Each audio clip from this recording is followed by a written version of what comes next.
عالم بخبايا هذه القضية، متابعا لتطوراتها عن كثب، ويعلم اليوم ما نوع المكتسب وما يعني قرارا أمميا يصدر عن أسمى وأرفع أجهزة الأمم المتحدة، ألا وهو مجلس الأمن 2797، والذي يضع المرجعية الأساسية لأي حل تفاوضي ويذكر الأطراف باسمها. هو المقترح الحكم الذاتي الذي بالتأكيد أستاذ وليد يؤسس إلى مستقبل مغاير وفقا للسيادة المغربية على الصحراء. شكرا سيد الرئيس والصديق العزيز الأستاذ نوفل عوامنا على التقديم. أولا السلام عليكم ورحمة الله. أنا سعيد جدا بتواجدي اليوم لأول مرة في مدينة تهنا المجاهدة، لأن لما درت تحليل في الصباح في حساباتي دخلوا عندي أهل تهنا اللي هنا وفي الخارج، وأشاروا لي إلى قبيلة آية وراي المجاهدة التي قدمت قوافل الشهداء وحققت النصر نتاعها أثناء المقاومة ضد الاستعمار الفرنسي وفي حرب الصحراء من أجل تثبيت السيادة المغربية على الصحراء. حضرات السادة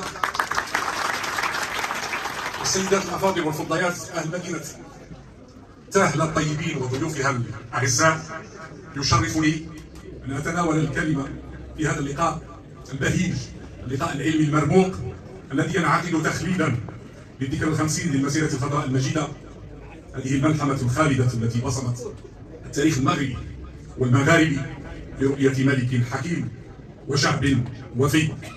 ويسر لي في البداية أن أرفع أسماء عبارات الشكر والتقدير إلى جمعية المبادرة الوطنية للتنمية والنهوض بالمرأة القروية وجماعة تهلا والمركز المتوسطي للتفكير والدراسات القانونية والسوسيو اقتصادية برئاسة الأستاذ والصديق العزيز سي ولي الهامل على ما بذلوه من جهد راهن في التنظيم والإعداد، إيمانا منهم بأهمية استحضار المسيرة كقيمة حضارية وإنسانية تتجاوز الحدود الجغرافية لكل أجيال بأكملها. كما أعرب عن تقدير الخاص للسيد رئيس جامعة تهلا على ما يوليه من اهتمام بالبعد الثقافي والفكري في التنمية المحلية، وهو ما يجسد روح التعاون بين الجامعة والمجتمع التي ترعاها جامعة سيدي محمد بن عبد الله بفاس، إحدى منارات الفكر والعطاء في وطننا المغاربي الكبير. أيها الحضور الكريم، إنه لمن دواعي الاعتزاز أن نلتقي اليوم في ظرف تاريخي بالغ الرمزية، حيث تتقاطع الذكرى ال50 للمسيرة الخضراء مع التحول الأممي الذي كرس السيادة المغربية على أقاليمه الجنوبية باعتماد مجلس الأمن القرار رقم 27/97، والذي يمكن اعتباره تتويجا لمسار طويل من النضال والدبلوماسية والتنمية. عنوان المداخلة التي سأجمع بين قراءة النص والارتجال. أنا من طبعي أنني أظهر الكاميرا بشكل كثير في مداخلات في القناة، ولكن احتراما لكم كتبت المداخلة حتى يعني أتطرق إلى نقاط في غاية الأهمية سنستحضرها مع بعض في هذا المسار الطويل الذي يتجاوز 50 سنة، يعني ما أقوله رانا نتكلم على تقريبا 70 سنة. عنوان المداخلة هو الذكرى ال50 للمسيرة الخضراء المجيدة، قراءة الإعلامي الجزائري في المكاسب التي حققها المغرب بين ترسيخ السيادة وصناعة المستقبل. أولا نتكلم على جذور السيادة كاين من الكفاء، لأن الكثير لم يطلع على أن بداية مسار التحرير كان فيه جانب دبلوماسي وكانت فيه جانب مقاومة وجهاد. وأنا حبيت نستحضر معاكم وللشرف والفخر والاعتزاز أنني كنت أول من توصل أو اكتشف هذا يعني الواقعة الهامة التي ترسخ أو تؤكد على مغربية الصحراء، واستندت فيها على ما بحثته في أرشيف صحيفة أمريكية معروفة هي صحيفة نيويورك تايمز، وكنت نشرت هذا المقال من تقريبا أكثر من شهر، يعني من اليوم. لما بدأ المغرب فور استقلاله مسار استكمال، يعني بدا الاستقلال سنة 1956، من وراء ذلك بدا مسار استكمال الوحدة، تحرير باقي الأراضي المحتلة بوسائل نضالية متعددة في أواخر الخمسينات. وهذا مهم جدا، مهم، وراني نشوف حضوركم يعني اللي يبين وطنيتكم، وأن هذه القضية هي ماهيش قضية منظومة حكم، ولا هي قضية أمة لا خوف عليها ولا هم يحزنون. قلت جيش التحرير المغربي خاض معارك بطوليه ضد الوجود الاسباني في الاقاليم الجنوبيه للمملكه. وقد وثقت صحيفه نيويورك تايمز في يناير 15 يناير بالضبط 1958 معركه العرقوب. واللي نقولوا العرقوب يعني رانا نتكلموا على وادي الذهب، يعني الداخله. هذه المعركه اللي قادها جيش التحرير المغربي مثل ما تقول صحيفه نيويورك تايمز ان سعر موروكو، هكذا كتبوها، هذا ارشيف وموجود في الصحيفه. انذاك خاض معركه وانتصر، وكانت النتيجه ثقيله. يعني تم القضاء على 160 جندي اسباني انذاك، واصابوا 190 جندي في مواجهه دامت 7 ساعات. هذا التوثيق الصادر عن واحده من كبريات الصحف العالميه يثبت بما لا يدع بالشك ان المغاربه مارسوا حقهم الشرعي في المقاومه قبل عقود من المسيره الخضراء، وان تحرير الصحراء كان قضيه وطن واحد يسعى الى استكمال تحرره. وجاء بعد ايام فقط بعد تلك الملحمه في معركه العرقوب في وادي الذهب ردت فرنسا، لان فرنسا انذاك كان منذ 57 بدات تحلو في انشاء دوله في الصحراء، مش فقط الصحراء المغربيه الغربيه، كلها الصحراء دير فيها دوله وتطل على الاطلس. ردت فرنسا بدعمها عسكريا لاسبانيا في موقعه هي معروفه، هي موقعه ايكوفيون في فبراير 1958 من اجل ايقاف تقدم جيش التحرير المغربي واخماد نار مقاومه ذلك الجيش البطل. لكنها كشفت في العمق هذه الملحمه عن ادراك القوى الاستعماريه انذاك لمدى قوه المشروع الوطني المغربي، وعن الخوف من استكمال استقلاله الترابي، لان احنا هذه حقيقه مسلمه بها. المغرب كانت الدوله الوحيده المستقله في القرن التاسع عشر في شمال افريقيا، هذه هي الحقيقه الثابته اللي ما يقدرش الواحد ينكرها، وبالتالي تعرض لتآمر المستعمرين حتى لا يستطيع من لملمه نفسه وجمع الاجزاء التي قطعت منه. طبعا العمليه التي قام بها الاستعمار الفرنسي والاسباني لم تنجح في كسر اراده المغاربه، بل زادتهم اصرارا على مواصله التحرير نحو يعني استكمال تحرير باقي الاراضي. المغرب خلال ستينيات القرن الماضي خاض المعارك الدبلوماسيه قبل من تاسيس حركه البوليساريو، وقبل ما يتخذ النظام الجزائري هذه القضيه يعني اعتبرها قضيه مقدسه بالنسبه اليه، ووظفها بحسابات لا تمت بصله بالمصلحه العليا لوطن الجزائر. من الحقائق التاريخيه التي تغفل احيانا عمدا ان المغرب هو من بادر بتسجيل قضيه الصحراء ضمن لجنه تصفيه الاستعمار بالامم المتحده قبل ظهور الطرف او الحركه الانفصاليه. كما ان هذه نقطه مهمه، اعترافه باستقلال موريتانيا سنه 1969 لم يكن تنازلا، بل كان خطوه ذكيه في هندسه توازن مغاربي جديد يقوم على انهاء مخلفات الاستعمار وتهيئه انذاك الظروف لاسترجاع الصحراء بطريقه سلميه وقانونيه. وهنا تكمن عبقريه المغرب وملك المغرب انذاك، لان الامر مش بالبساطه اللي الواحد يقدر يتصورها. كيفاش تحرر شحال 270 ألف كيلومتر مربع بمعركه دبلوماسيه وبدهاء.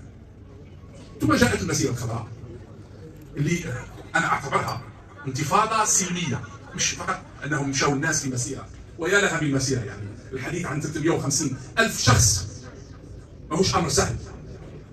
كيفاش يتنقلوا، كيفاش تضمن لهم اكلهم وشربهم، يعني شيء مبهر اللي وقع في 6 نوفمبر 1975. وهذا انا جزائري، انا بالنسبه لي مصدر فخر واعتزاز لا يقل عن اعتزازي باستقلال بلادي في 1962، لان الصحراء المغربيه هي جزء عزيز من شمال افريقيا تحرر في ال 75. وما يقولونه اليوم خصوم المغرب، خصوم وحده ترابيه للمغرب، شيء لا يتقبله شخص عاقل.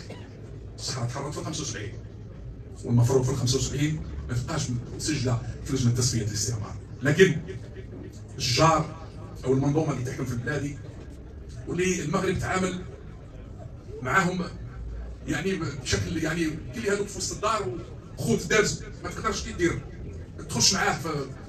صعب جدا انك تدرز مع شقيقك وتتخاصم مع شقيقك، صعب جدا. في عام 75 المغرب ابدع بقياده جلاله الملك الراحل الحسن الثاني، ابدع نموذج نادر في التاريخ. الناس مشاو بدون سلاح رافعين الاعلام المغربيه والقران. هذيك المسيره اللي ارعبت المستعمر وعدنا به، وابهرت الاحرار عبر العالم، لان هذه المسيره شاركوا فيها المغاربه وشاركوا فيها الاشقاء والاصدقاء تاع المغرب انذاك، لا من الدول العربيه ولا من دول بعيده. تلك المسيره التي كانت اعلانا شعبيا للعهد والوحده، واللي انتهت باتفاقيه مدريد في 14 نوفمبر 1975، التي انهت الوجود الاسباني بالصحراء وعادت الارض الى السياده المغربيه انذاك. ثم المغرب رغم حرب الصحراء ورغم المشاكل مع النظام الجزائري انتقل من مرحله الدفاع او مزج بين الدفاع والبناء، لان انت عندك حرب وعندك ميليشيا مسلحه باسلحه لم تكن تحوز عليها دول انذاك.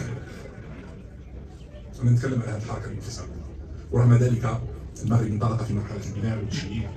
وعلى المستوى العسكري، اذا تكلمنا عن المستوى العسكري خلال ثمانينيات القرن الماضي كان هناك محاولات من الطرف الاخر، فرض واقع على ارض الميدان مدعوم بشكل كبير. وهنا نحيي اسر الضحايا والشهداء الذين دفعوا الغالي والنفيس انذاك من اجل عدم فرض ذلك الواقع الذي اراده وكيل الاستعمار في شمال افريقيا.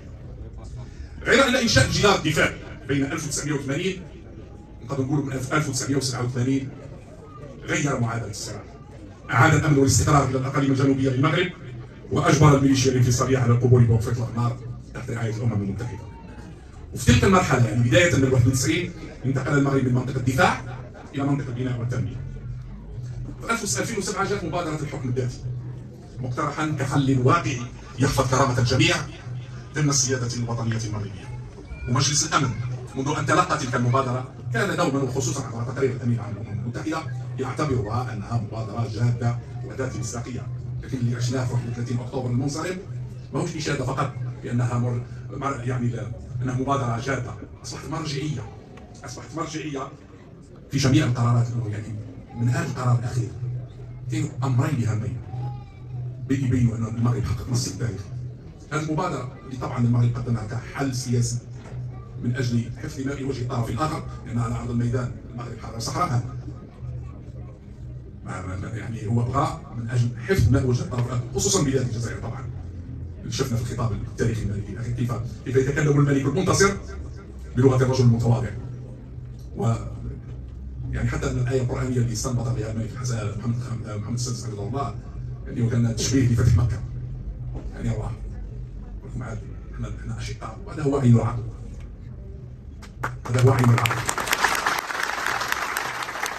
اذا رجعنا الى قرار مجلس الامن 27/97 قلت كرس منطقي دعم بشكل رسمي مبادره الحكم الذاتي، لكن الاهم من ذلك علاش جلاله الملك اقر بان يوم 31 اكتوبر هو عيد الوحده، مش الوحده بالنص، لان الامم المتحده ومجلس الامن اقروا بان السياده المغربيه على الصحراء يجي ريفيرونس مرجعيه امميه قانونيه. يعني خلاص كما نقولوا لو ماروك اوبتوني لو تيتر، خدا لو تيتر نتاع الامم المتحده هو في ارضها، ولكن احنا هذا العالم اللي عايشين فيه كاين نظام دولي منذ 1945 الى يومنا هذا نتمشوا معاه. بالتالي انا اعتبرت وكنت قبل من تقريبا 7 اشهر تغريده في تويتر وقلت ساكون اسعد انسان في العالم مع اقتراب الذكرى ال50 ان تحسم الامم المتحده المساله لصالح السياده المغربيه، وتحقق استشرافي الحمد لله في هذه الذكرى. لان باش نكون معكم صريح، الخطاب الملكي في افتتاح السنه البرلمانيه السنه الماضيه انا سميته ذاك النهار خطاب النصر، وعندما قال جلاله الملك انتقلنا من مرحله التدبير الى التغيير، قلت خلاص هذه هي رفع، ما غاديش نلحقوا الذكرى ال50 تاع المسيره الخضراء، المساله على مستوى الامم المتحده ستكون محسومه لصالح المغرب. ثم كاين امر واحد اخر، يعني انا شفنا الحزب العسكري قدم مقترح للحكم الذاتي في 2007، كانت لحظه مفصليه اخرى عاشها هذا الملف في 2015 والنموذج التنموي الجنوبي. وهنا بدات هندسه المستقبل. في هذه الذكرى كان القى جلاله الملك خطاب في 2015 نوفمبر 2015 واعلن من خلالها النموذج التنموي للاقاليم الجنوبيه. انطلقت المشاريع الكبرى، انا شخصيا كنت شاهد عيان على الاوراش اللي تعيشها الاقاليم الجنوبيه للمملكه المغربيه، طرقات تتجدد، موانئ، يعني جامعات، مستشفيات، شيء رهيب اللي تحقق منذ خطاب الذكرى ال40 للمسيره الخضراء. طبعا الصحراء تحولت الى ورش ضخم جعلها النموذج الامثل مش فقط في المغرب صدقوني نموذج امثل في كل القاره الافريقيه. وبالنسبه للصحراء الافريقيه الكبرى ما كاينش منطقه مزدهره ومستقره كما الصحراء المغربيه في الوقت الحالي. نشوفوا احنا في بلادي يعني عندنا مدن اللي في الصحراء. اعطيكم مثال، حسين سعود تنتج 400,000 برميل بترول يوميا. لا مجال للمقارنه بينها كمدينه من ناحيه المرافق الحضاريه يعني بالمقارنه مع مدينه كما العيون اللي انا شخصيا ابهرت مستوى التنميه والتطور التي لحقت اليه تلك المدينه. اذا المغرب هنا حرر الصحراء في 75 انتقل الى فلسفه التمكين والدفاع عن الارض الى صناعه الازدهار. وهذا اللي خلى المنتظم الدولي يتوصل في اخر المطاف الى هنا. اوكي شوف كاين طرفين، كاين طرف راه ينمي وراه يطور في البلاد وراه حسن الارض حسن المساله العسكريه لصالحه وراه يقود معركه دبلوماسيه، وكاين طرف بغى يعيش المنتظم الدولي في وهم، وهذا غير معقول. وتقول انا ماشي طرف، وتقول بلي انا ابحث لي تقرير مصير الشعب وهو مصادر اراده الشعب نتاعو. هذه اللي خلات المنتظم الدولي يقتنع. ومن خلالكم هذا اللقاء نوجه رساله مره اخرى لهذا النظام الذي ما زال في غيه ويظن ان صارينا في ولد سيدنا نوح. نهار النبي سيدنا نوح بنى السفينه طلع ولده في واحد الجبل، من غادي هو اللي يعصر ليه. هذا هو الوصف اللي يمكن وصفه النظام الجزائري في الوقت الحالي. وما زال يقول على الحكم الذاتي فيه 4 صفحات، كلام غير معقول يعني. لكن الحمد لله هذا الكلام ولا فخر العالم. وشفنا النتيجه في اجتماع مجلس الامن الاخير كيفاش انصف المغرب، وانا كنت درت بث مباشر افتخر واعتز، وهو كان اقوى بث مباشر عبر القناه نتاعي، وشارك معايا وتابع اكثر من 36,000 شخص بمنصه يوتيوب. لحظه التصويت التي كانت لحظه فارقه لي انا حتى شخصيا، لانني انا اعتبرت نفسي من جانب المغرب المنتصر. انا انتصرت في كلامي سنوات، انتصرت على هذا النظام الذي حاول مرارا وتكرارا اسكات الصوت. لانه بالنسبه لي انا هذه المساله اللي باني بها الحكم نتاعي، وبالتالي من باب دفاعي عن مصلحه بلادي، انا مصلحه بلادي من مصلحه المغرب، وقوه بلادي من قوه المغرب. النظام الجزائري للاسف عنده واحد الثابت عقائدي يقول بان قوه الجزائر ضعف جوارها. هل الجزائر راها قويه اليوم؟ النتيجه شفناها في مجلس الامن. وكيفاش كان رد جلاله الملك؟ وانا قلتها، جلاله الملك احرص على حفظ ماء الوجه الجزائر من هذا النظام الحاكم. جلاله الملك في خطابه حرص على ان قوه المغرب من قوه جواره. وهذا اللي خلى المغرب ينجح، لانه مستحيل الشر يغلب الخير. مهما طغى هذا الشر في اخر المطاف الخير ينتصر، وانتصر الخير في 31 اكتوبر 2025. اذا هذا القرار قرار 27/97 اللي هو تتويج لنصف قرن من الصمود على المستوى الاممي. خاصنا نفرقوا، لان الاعلام تاع النظام الجزائري يعني يحاول انه يسخر من يعني كيف يقول لك تبحث عن اعترافات المغرب على ارض الواقع، الصحراء في مغربها والمغرب في صحراءها. هذا هو الكلام اللي قالوا السي عبد اللطيف الذي يردده كل المغاربه اجمعين، وانا شفتها وقطعت هذه الحدود الوهميه ودرت صور في الطاح وفي المحبس.